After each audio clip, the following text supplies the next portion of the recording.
اعوذ باللہ من الشیطان الرجیم بسم اللہ الرحمن الرحیم۔ محترم ناظرین کرام، سلام علیکم ورحمۃ اللہ وبرکاتہ۔ آج کا سوال یہ ہے کہ رزق اور روزی کسے کہتے ہیں، اور رزق و روزی میں اضافے کے لیے ہم کیا کریں، یعنی وہ کون سی چیزیں ہیں جن کے ذریعے سے رزق اور روزی میں اضافہ ہوتا ہے۔ تو دیکھیے، میں اس سلسلے میں عرض کروں کہ رزق کسے کہتے ہیں؟ ہر نفع و فائدہ جو انسان تک پہنچتا ہے اسے رزق اور روزی کہتے ہیں۔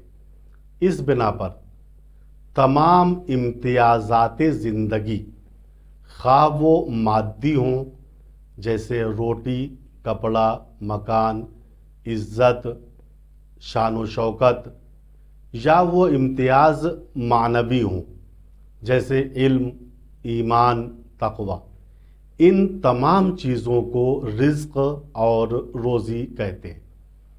اور یہ رزق و روزی وہ ہے جس کی ذمہ داری خداوند متعال نے قرآن سورہ ہود میں لی ہے۔ وَمَا مِن دَابَّةٍ فِي الْأَرْضِ إِلَّا عَلَى اللَّهِ رِزْقُهَا۔ اللہ تعالیٰ فرماتا ہے کوئی جنبندہ زمین پر ایسا نہیں ہے جس کی روزی اللہ پر نہ ہو۔ وہ خالق ہونے کے اعتبار سے اپنی مخلوقات کو اتنا رزق دیتا ہے کہ وہ مرنے نہ پائے۔ یہ ہے قوت لا یموت، یعنی ایسا رزق جو انسان کو مرنے سے روک لے گا۔ لیکن ہم کو اور رزق کی ضرورت ہے، صرف قوت لا یموت والا رزق نہیں چاہیے۔ تو اس کے لیے قرآن نے کہا لیسا للانسان الا ما سعی۔ یاد رکھنا، انسان کے لیے اتنا ہی ہے جتنی وہ زحمت کرتا ہے، محنت کرتا ہے۔ کبھی ایسا ہوتا ہے کہ زحمت اور محنت کے باوجود انسان کی خواہشات مکمل نہیں ہو پاتی، انسان کی چاہ برآوردہ نہیں ہو پاتی۔ اب اسے ضرورت ہے بعض ایسی چیزوں کی جس پر عمل کرنے کی وجہ سے اس کا رزق زیادہ ہو جائے۔ تو میں اس سلسلے میں عرض کروں کہ رزق میں اضافے کے لیے بہت سی چیزیں قرآن اور حدیث میں وارد ہوئی ہیں۔ انشاءاللہ بعض اس جلسے میں اور بعض آئندہ جلسے میں میں بیان کروں گا۔ پہلی وہ چیز جو رزق میں اضافے کا سبب ہے وہ ہے ایمان اور تقوی، خوف الہی، حلال پہ عمل کرنا اور حرام سے بچنا۔ جو شخص حلال پہ عمل کرتا ہے، حرام سے اپنے آپ کو بچاتا ہے، اس کے لیے قرآن کریم سورہ طلاق میں ارشاد ہو رہا ہے وَمَن يَتَّقِ اللَّهَ يَجْعَل لَّهُ مَخْرَجًا وَيَرْزُقْهُ مِنْ حَيْثُ لَا يَحْتَسِبُ۔ جو انسان اللہ کا تقوی اختیار کرے گا، اللہ اس کو ایسی جگہ سے رزق دے گا جہاں سے اس کو گمان نہ ہوگا۔ دوسری چیز جو رزق میں اضافے کا سبب ہے وہ ہے صلہ رحم، یعنی رشتہ داروں کے ساتھ اچھا برتاؤ کرنا اور اچھا برتاؤ رکھنا۔ اب یہ رشتہ دار یا نسبی ہوں یا سببی ہوں یا مصاہرئی، صلہ رحم تینوں قسم کے رشتہ داروں کو شامل ہو جاتا ہے۔ لہٰذا ہر وہ انسان جو صلہ رحم کرتا ہے اس کے رزق میں اضافہ ہوتا ہے۔ چنانچہ امیر المومنین حضرت علی علیہ السلام ارشاد فرماتے ہیں صلۃ الرحم تزید فی الرزق۔ صلہ رحم انسان کے رزق میں اضافے کا سبب ہوتا ہے۔ تیسری چیز جو انسان کے رزق میں اضافے کا سبب بنتی ہے وہ ہے استغفار، یعنی خداوند متعال سے طلب مغفرت کرنا اپنے گناہوں پر، مثلاً استغفر اللہ و اتوب الیہ کثرت کے ساتھ کہنا، زیادہ کہنا، 70 مرتبہ، 100 مرتبہ، یا قرآن کریم کی یہ آیہ کریمہ لا الہ الا انت سبحانک انی کنت من الظالمین، اس آیت کو کثرت کے ساتھ پڑھنا، 70 مرتبہ، 100 مرتبہ، 1000 مرتبہ، جتنا انسان اس آیت کو کثرت کے ساتھ پڑھے گا اور جتنا استغفار کرے گا اتنا ہی اس کے رزق میں اضافہ ہوگا۔ چنانچہ حضرت علی علیہ السلام ارشاد فرماتے ہیں کہ دیکھو، استغفار کرو، توبہ کرو، اپنے گناہوں سے خدا کی بارگاہ میں معافی مانگو تاکہ تمہارے رزق میں اضافہ ہو جائے۔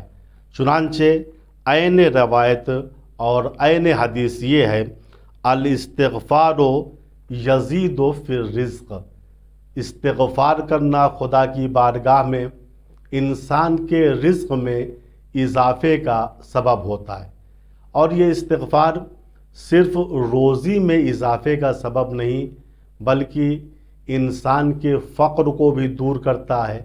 اگر انسان لا ولد ہے تو صاحب ولد بھی یہ استغفار بنا دیتا ہے، یہاں تک کہ اگر خشک سالی ہے اور کسی کو بارش کی ضرورت ہے تو استغفار کے ذریعے بارش بھی نازل ہو جاتی ہے۔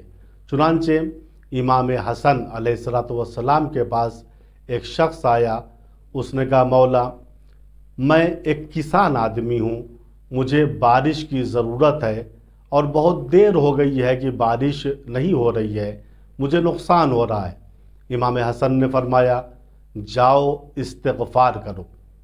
وہ شخص چلا گیا، یہاں تک کہ دوسرا آدمی آیا، اس نے کہا مولا میں فقیر ہوں، غریب ہوں، کوئی دعا بتائیے کہ یہ غربت اور فقر مجھ سے دور ہو جائے۔ امام نے فرمایا جاؤ اور استغفار کرو۔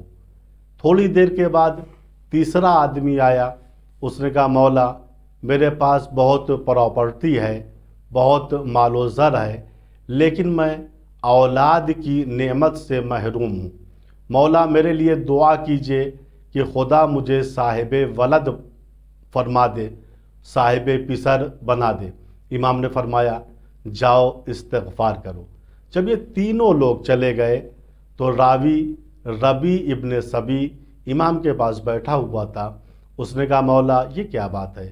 ایک شخص آیا، اس نے بارش کی شکایت کی، آپ نے اس سے فرمایا جاؤ استغفار کرو۔ دوسرا شخص آیا، اس نے کہا مولا میں فقیر ہوں، میرے لیے کوئی نسخہ بتائیے، آپ نے اس سے بھی کہا جاؤ استغفار کرو۔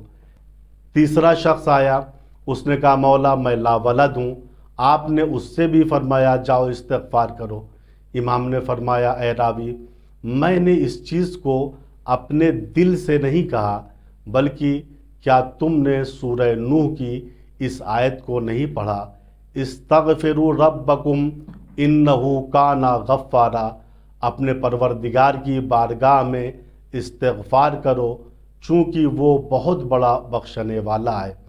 اور اگر استغفار کرو گے تو استغفار کا فائدہ یہ ہے یرسل السماء علیکم مدرارا، تو وہ آسمان سے تمہارے لیے پر برکت بارش کو نازل کرے گا، وَيُمْدِدْكُمْ بِأَمْوَالٍ وَبَنِينَ، اور تمہارے مال میں اور اولاد میں توسعہ دے گا۔